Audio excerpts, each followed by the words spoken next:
You know, I'm really starting to not like the Houston Texans. Well, this season ended about a month before we wanted it to, but as usual, there is still business to take care of. This season was never quite comfortable for Colts fans, I think it's safe to say. We had a wide variety of performances and a wide variety of results. As always, my name is Andrew Garrison, and let's break this whole season down from the Colts perspective. All right, so the Colts went 9-8. We all know that. Usually 10 wins is enough to make the postseason. You don't necessarily need 10. Teams have gotten with 9, teams have gotten with 8, teams have gotten in with 7 wins and losing records, but typically if you are missing the playoffs with 10 wins, you're dealing with some pretty heartbreaking tie-breaking scenarios. This season, Indianapolis had 3 undisputed wins, 6 close wins, 2 of which against playoff teams, 3 close losses, all against playoff teams, and 5 undisputed losses, none of which came against teams participating in this year's postseason. We either won close or got completely ripped apart. Colts football, everybody. In all seriousness, though, 5 no-shows against teams that aren't even going to the playoffs is extremely frustrating, especially because just 1 or 2 extra wins in one of those games would have put us in the playoff field. I don't want to play the what-if game here, though. Every team has games they should have won, and frankly, every team has games they should have lost. We were 9-8. That's it. It is what it is. It's not worth it to go back through every game and say, we lost because of the refs here, or if we had won this game, or if this ball had bounced differently, then maybe we would be in the playoffs. We're 9-8. Every team in the league has games like that they should have won, and some games where they should have lost, right? And the Colts absolutely represent that. We were 9-8. We missed the playoffs. We shouldn't blame it on any particular mistake or occurrence. All right, so let's start with undisputed wins. Everyone's favorite category. It is only getting worse from here. Of course, we lost to the Jaguars at home to kick off the year, but the following week, Anthony Richardson started the campaign, and Gardner Minshew finished the job in a 31-20 victory over CJ Stroud and the Texans. Man, it would have been nice to see that again in Week 18. By the way, Jonathan Taylor still hadn't hit the field for the Colts yet this season, which feels like a millennium ago. But regardless, the offense was absolutely humming under Anthony Richardson early on in this game. This game really showed what could have been if Anthony Richardson had stayed healthy throughout the year. The offense scored twice in the first 6 minutes of this game, of course aided by a fumble recovered by Kwity Paye. But this offense was, like I said, absolutely incredible the entire game, at least until Anthony Richardson took a little bit too hard of a hit to the head, which eventually took him out of the game with a concussion. Granted, on the other side of this equation, CJ Stroud and Nico Collins really showed what that pairing is capable of and will be capable of later on in the year. But nonetheless, Anthony Richardson is amazing, and that was made evident in Week 2 against the Texans. Gardner Minshew would keep this team rolling. The pass rush was relentless. The offense wouldn't slow down. Sure, Nico Collins may have had a few too many catches, but overall, this was a very impressive showing from the Colts early on in the season against a divisional rival. Despite that, the Colts wouldn't win by more than 1 score again until Week 9 in Carolina. By this point in the season, Anthony Richardson was long gone, and so were our expectations of this year as a whole. This Carolina game, I'm very grateful for this Carolina game because we were on a 3-game losing streak to the Jags, the Browns, and the Saints. A couple very tough losses, 2 of which are going to be in the undisputed losses section of the video. But then at the end of that, we got a break. We got our get-right game against the Carolina Panthers, and fortunately, we won by 2 scores. Now, this win wasn't pretty by any means. There were special teams problems, stopping the run was a struggle for the defense, and the offense just didn't look the same as it once did in the earlier weeks of the season. You could tell that we were on a 3-game losing streak, I'll just say that. Thankfully, the Colts picked off 3 passes. Kenny Moore had 2 of those interceptions, and Segun Alubi had the other. Also, just simply, the Panthers are terrible, so we managed to come away with a 2-score win. This game didn't feel like an undisputed win by any means. It didn't instill much confidence, but we won, and at the end of the day, that's what matters. The only other undisputed win the Colts posted this season came in Week 15 at home against the Steelers. This very quickly became a must-win game, and boy did we show up. The Colts were 1 week removed from getting blown away by Jake Browning and the Bengals. That game had some very pertinent wild card implications, and so did this Steelers game. This victory actually ended up being the tiebreaker that made the Week 18 game against the Texans win and in. Of course, the Jaguars lost anyway, so it didn't matter, but if the Jaguars were to have won, Even if the Colts had beaten the Texans, we still wouldn't be in the playoffs because the Steelers would have that tiebreaker after beating the Ravens and, of course, beating the Colts in Week 15. So, needless to say, if the Steelers had won this game in Week 15, our wild card chances would have absolutely plummeted. Matt Gay actually missed a field goal. Pittsburgh blocked a punt, and we went down 13-0 early. It was a bad start. Somehow we find ourselves down by 2 touchdowns against Mitch Trubisky, and equally as surprising, we were up by 1 at halftime. This was a strange game. Ultimately, the offense got going, and the game flow massively favored the Colts the rest of the way from there. And that concept of the offense finding its rhythm would very closely relate to the Colts' success, especially, of course, on the offensive side of the ball, the rest of the season. When Gardner Minshew was able to settle in and run the offense at a reasonable pace and a reasonable efficiency, the Colts had a much higher chance in those situations of winning games against better teams, and the Steelers game was a great example of that.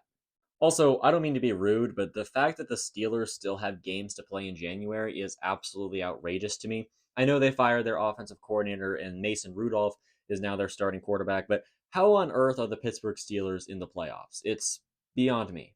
Overall, in undisputed wins, the Colts won primarily through the offense, which is really ironic after watching Week 18. Fundamentally, when the offense is humming, the Colts win and they win big. So now the question is, does that hold true as it pertains to close wins? Perhaps does stronger competition against better teams yield more narrow margins of victory? Let's find out. Fundamentally, these close games were not at all necessarily against good teams. Only 2 out of the 6 of these opponents ultimately ended up making the playoffs. But the first one we're going to talk about is the Baltimore Ravens, who are the best team in the league and the favorites to win the Super Bowl. The Ravens had 3 turnovers. This game was played in the rain. It was honestly such a bad win. I don't think enough people realize how consistently screwed we were throughout the end of this game. I mean, we gave them the ball back twice in overtime with a short field, which I guess really speaks to the defense coming up clutch when it needs to late in the game. The pass protection issue in the offensive line had red alarm lights over it this entire game. Minshew was sacked 5 times, and even the run game didn't have as much breathing room as we would have liked to see. There were moments where the Ravens were only rushing 4, and Gardner Minshew still had to rush his progression. Nonetheless, I suppose a win is a win. I'm certainly happy we stole away this one, but we definitely caught the Ravens at the right time and were able to win off of field goals. I don't know how many weeks out of the year this particular performance from the Colts would lead to a victory over the Ravens. They weren't playing their best football in week 3 when we had to play them, but they're certainly playing their best football right now. Good luck to Ravens fans in the playoffs. Both Tennessee games were dangerously close, which makes sense because it's a divisional rival game, especially in the AFC South. We're going chronologically though, so we'll start with the home contest. This, of course, was a divisional game, and especially in the AFC South, you can expect some level of shenanigans.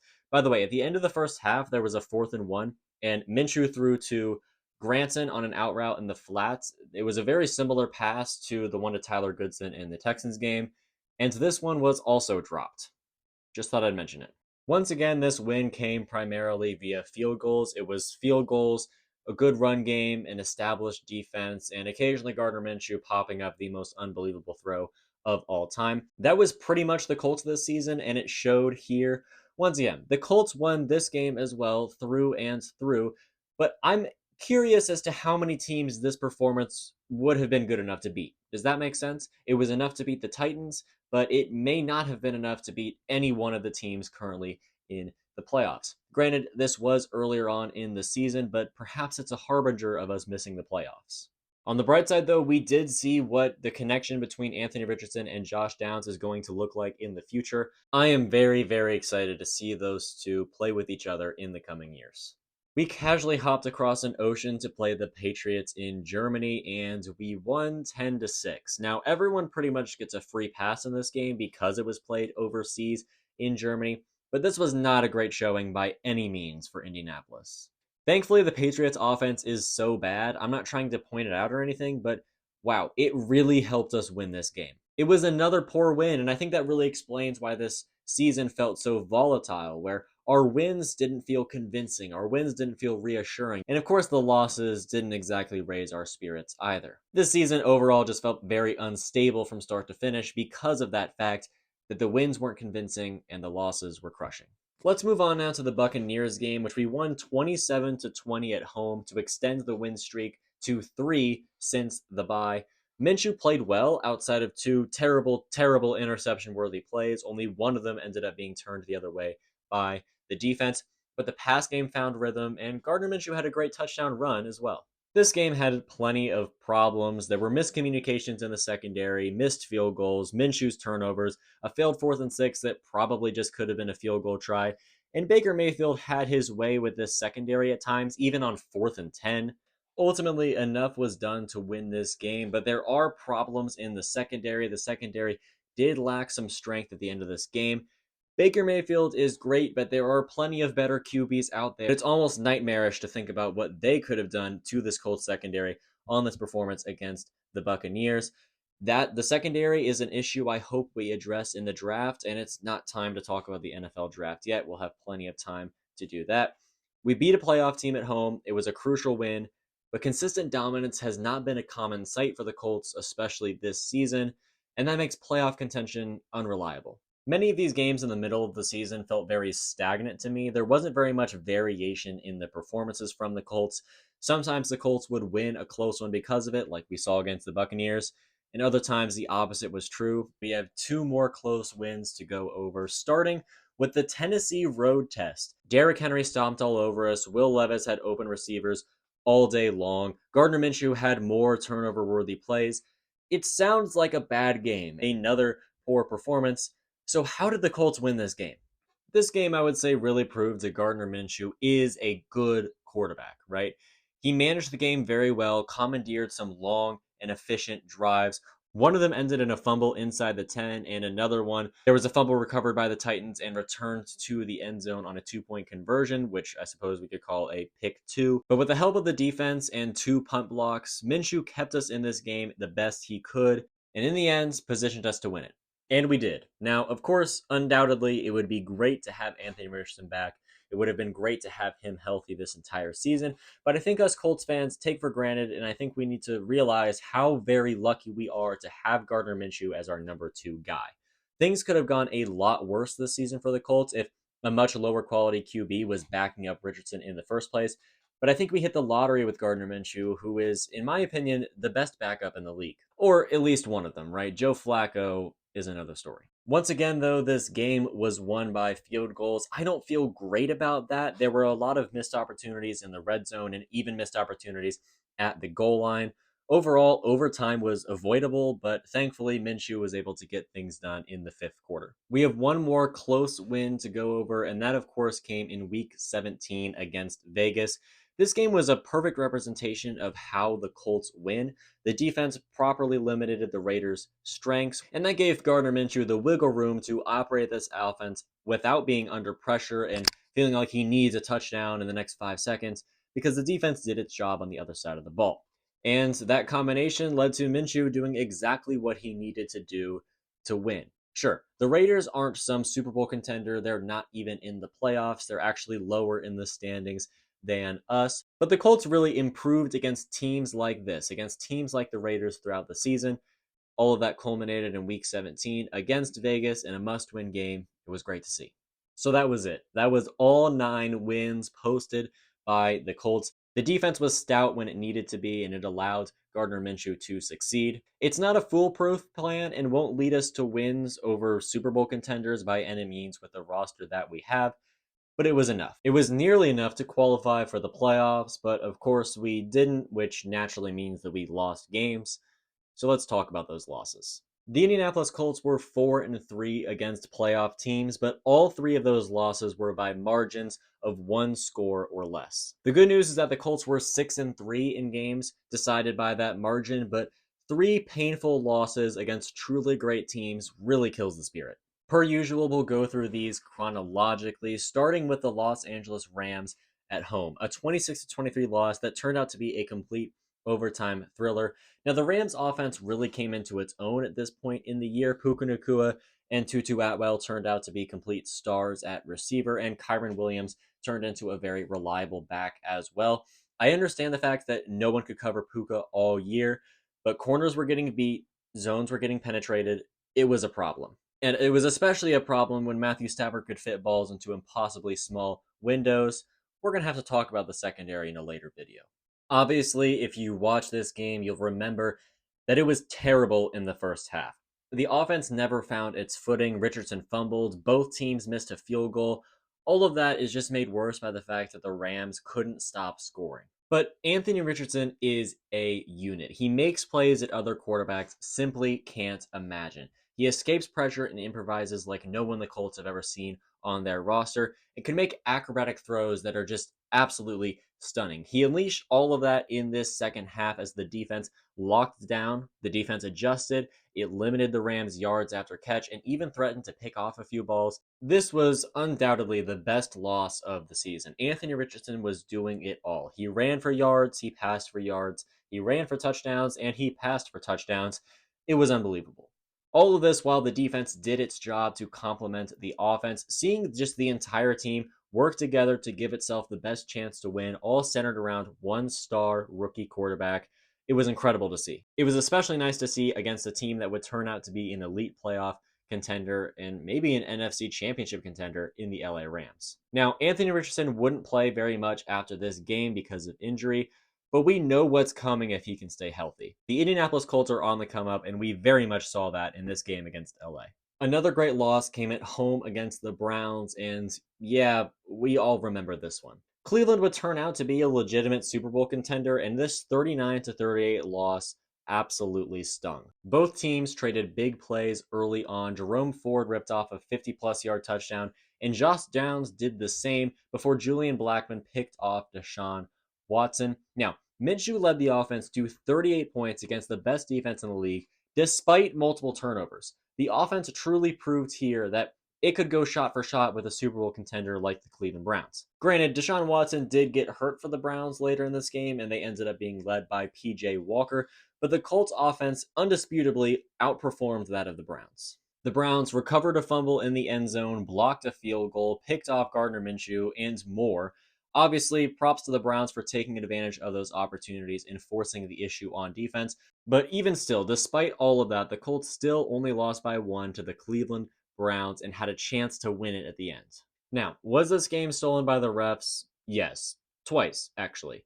It's true that the Colts had plenty of opportunities to win this game on their own and not leave it up to calls by the referees, but I suffer from physical convulsions whenever I see that illegal contact flag fly. Not to mention the pass interference. I just can't bring myself to watch the end of this game. It's too painful. This win sure would have been nice when you consider where we were in the standings in Week 18, but nonetheless, we were close, we played well, we did mostly everything we needed to do. I was happy with this performance for the most part, outside of the killer mistakes and critical turnovers. This last close loss I won't spend too much time on because we all saw the game and never want to see or hear anything about it ever again.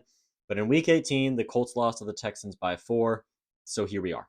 The Colts lost this game on offense. There's no other way around it. The hallmark of our success all season has been the defense doing its job, giving Minshew a chance, and him cashing in however many points he needs to do enough to win. Instead, in this game, the Colts got in the end zone a grand total of one time. It did basically nothing with the opportunities it was given by the defense, just the gifts it was being given by the defense. Stroud shredded us, Collins diced up the secondary, but we still had a chance to win. And once again, frustratingly, as a Colts fan, once again, the Colts were in a do or die scenario in Week 18 and just watched it slip through their fingers.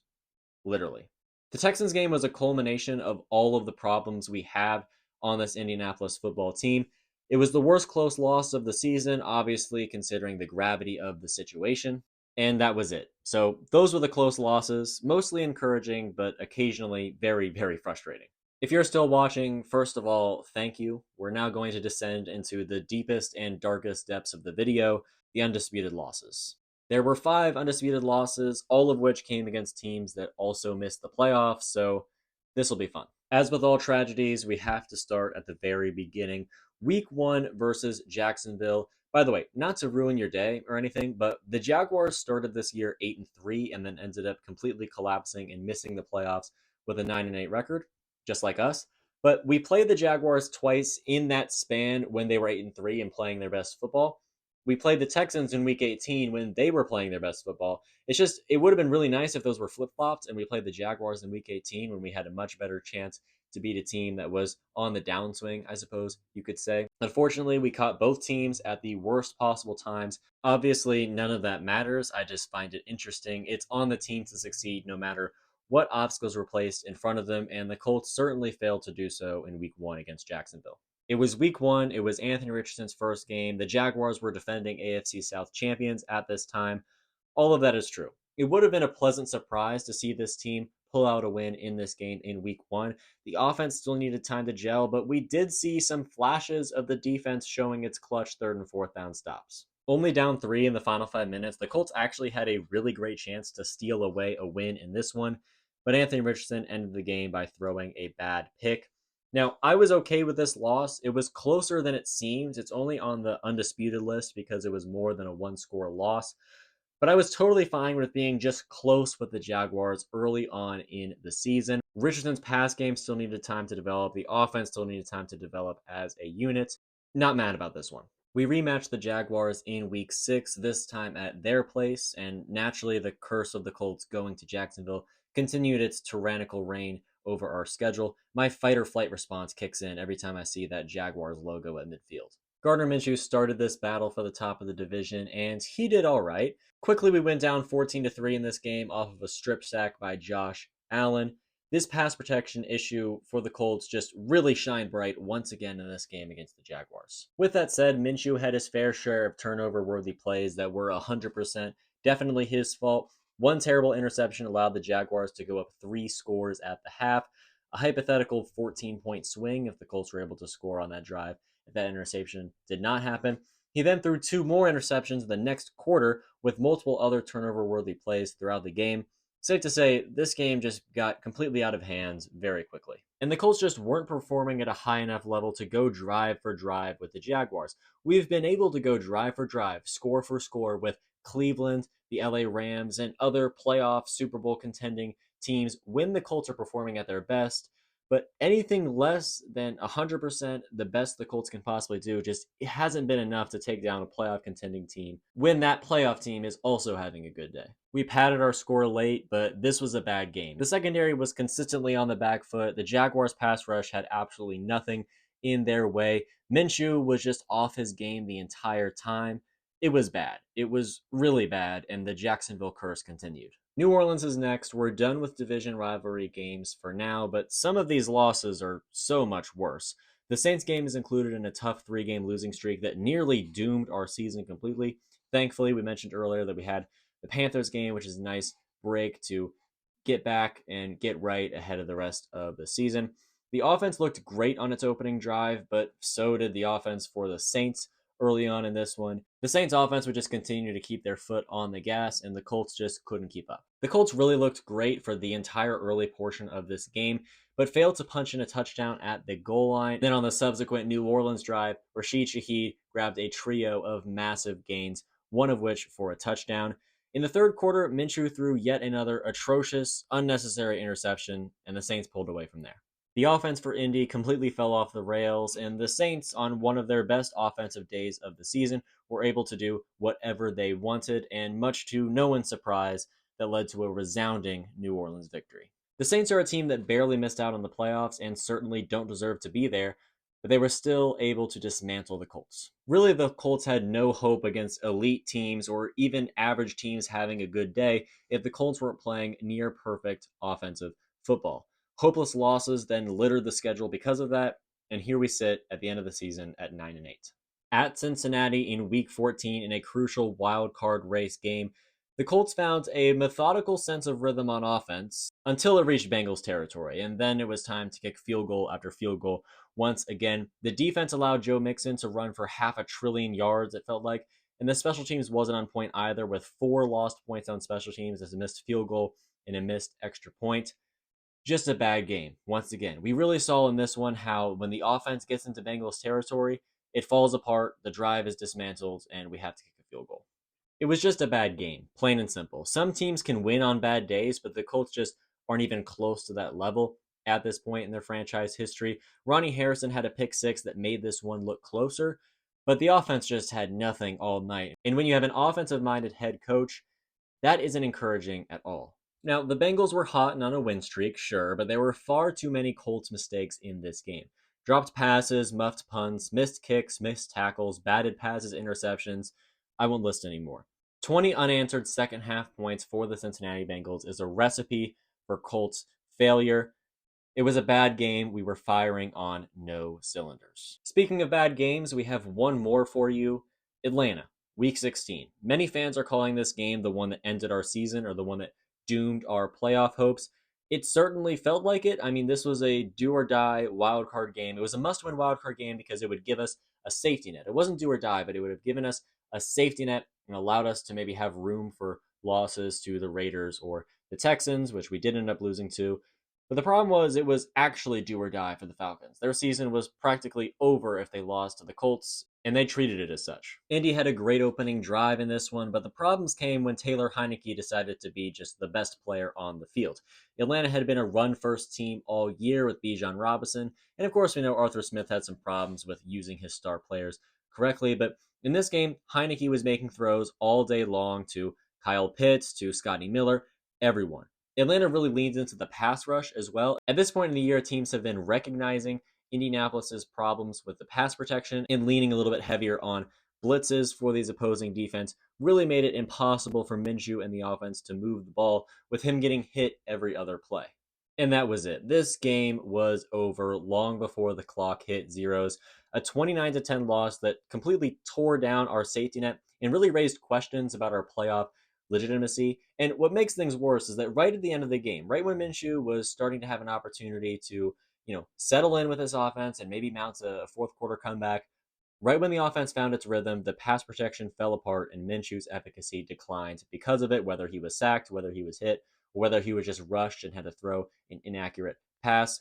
And he threw a crucial pick at the end of the game in part because of that. So finally, we're at the end. That was it. Every win, every loss, every success, every shortcoming, that was it. The takeaways here are the fact that the pass protection issue is an imminent issue and something we need to fix immediately with this upcoming NFL offseason. The secondary from time to time also has problems, especially later in the year and later in games. Anthony Richardson is awesome. Gardner Minshew is good too if he has time to throw. The rest of this team performs about as expected at running back, at receiver, at D-line, whatever. But the Colts practically needed perfect football to beat top-tier teams that are playing at their expected level. The Ravens are an exception because they were having a bad game when they played us in Week 3. But on a bad day, this Colts team completely no-shows and finds itself, for example, down by 19 to the Falcons. But look, this season is still a massive improvement from 4-12-1 that was our record last season. Making the playoffs wasn't necessary for this season to be considered a success. It would have been a very nice bonus, especially if that was paired with maybe a playoff win. There were things that could have gone better, but the more experience this team gains, the more likely it is that they'll find success in the future. Us Colts fans have a lot to be excited about for next season, and it's only a matter of time before this team gets back to the dance.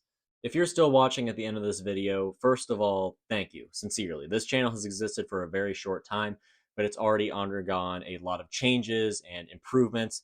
If you feel so inclined, I would appreciate it if you liked and subscribed for more Colts content like this. In the near future, we're going to be breaking down every position group for the Colts. So in the coming weeks, it'll be a different position group every single week. That'll be the video that comes out. We'll talk about what's great, what's not so great, what we should change, what we need to improve on heading into 2024. After that, of course, we get into NFL draft coverage and maybe a little bit intrigue about the UFL season. Next week, though, is entirely focused on the offensive line. Each player, the successes and failures individually and as a unit, what needs to be fixed moving forward, all the things that have to do with the offensive line for the Colts in 2023. Thank you for watching this far into the video. You're a real one. And I look forward to breaking down this entire team with you from the Colts perspective.